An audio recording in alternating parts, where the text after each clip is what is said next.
ও বলেছে তো আমি নারী বিদ্বেষী, তাই তো? তাই তো টুইটটা মহামিত্র। আমার প্রথম প্রশ্ন হচ্ছে, উনি 1.5 মাসের হনিমুন করে কি এসে ফিরেছেন ভারতবর্ষে? আর ভারতবর্ষে ফিরে এসেই কি পিছনে লাগা আরম্ভ করে দিয়েছেন? নারী বিদ্বেষী আমি নই, আমি নারীদের জন্য সবচেয়ে বেশি কথা বলি। আর মহুয়া মৈত্র এতটাই নারী বিদ্বেষী যে কৃষ্ণনগর পার্লামেন্টে কোনো মহিলা কর্মী ভালো নেত্রী যারা, তাদেরকে উঠতে দেয় না। আপনি আমাকে নারী বিদ্বেষী বলছেন? 40 বছরের বিয়ে ভাঙিয়ে সেই বউকে রেখে দিয়ে তারপর আপনি এসে আরেকটা বিয়ে করলেন। তা কোন নারীর বুকে আপনি আঘাত মারলেন নিজের স্বার্থের জন্য? আর আমি নারী বিদ্বেষী?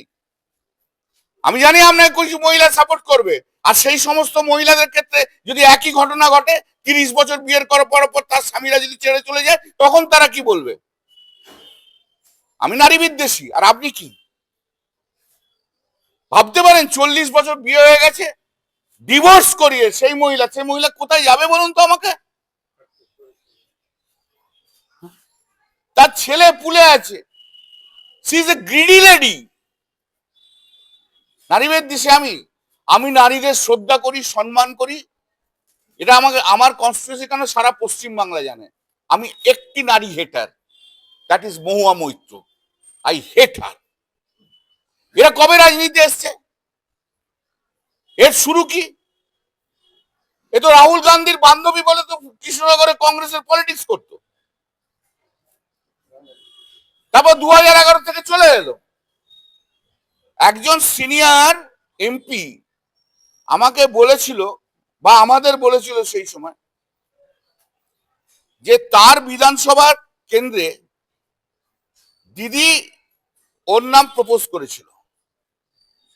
সেই সিনিয়র এমপি বলেছে না, ওকে চলবে না। তখন আরেকজন মহিলার নাম প্রপোজ করেছিল, তাকে অ্যাকসেপ্ট করেছে, সে এখন মন্ত্রী।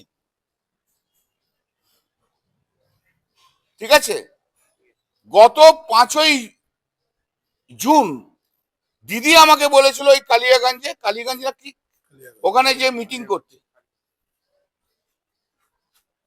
সেদিনকে আমি বিধানসভায় গেছি। আমাকে তখন রূপবানুর আর উজ্জ্বল আমার কাছে এসে বলল, ববির ঘরে বসে তখন আমি, যে এরকম মহুয়া মৈত্র বলে দিয়েছে প্রেসিডেন্ট, আইপ্যাক কে বলে দিয়েছে কল্যাণ ব্যানার্জির এখানে ঢোকা চলবে না।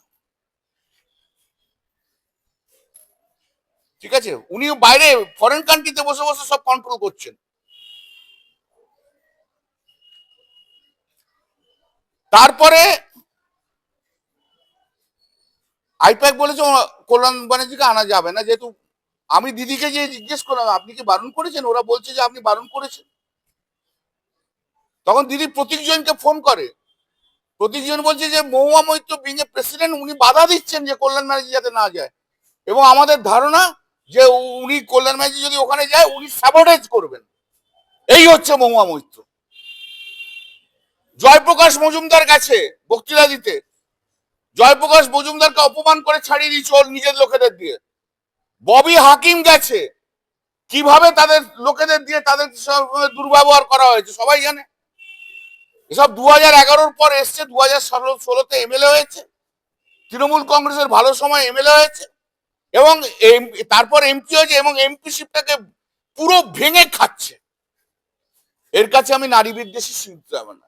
যে নিজে না একটা নারীর সংসার ভেঙে যে একজন পুরুষকে বিয়ে করে, এই বয়সে এসে 65 বছরের বয়সের পুরুষকে, আমি তাকে মনে করি না যে একে কোনো সুস্থ মনস্ক নারী বলে। এই আসল নারী বিদ্বেষী। এই নারী বিদ্বেষী কথা বলে নিজের ফায়দা লুটতে চায়।